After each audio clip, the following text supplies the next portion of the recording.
To recover a deleted Wi-Fi password on any PC is pretty simple. We first have to navigate to the start menu and tap on it. Then with this selected, we're going to proceed to the search and type cmd. Among the list of options here, make sure to select on the command prompt by right clicking on it and proceed to tap on run as administrator. Then continue to tap on yes. Inside the command prompt, we're going to initiate these lines of commands, and the first is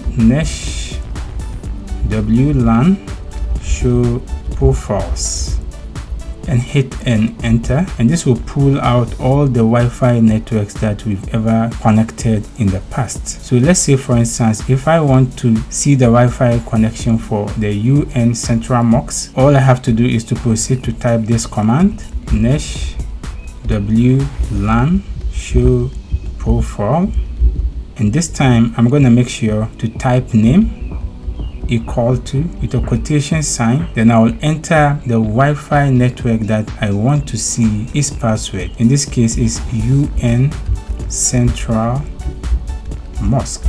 Then close the quotation, and with that key equal to clear, and then hit and enter. And then quickly under security settings, when we locate the key content, beside it we have the Wi-Fi password for this network, and this is how you can see your Wi-Fi password if you've forgotten it, and it can be done on any PC of your choice. If you have any question, you can leave it in the comment section. I'll do my best to attend to you. If you enjoyed this video, consider subscribe and give this video a like. See you in the next video.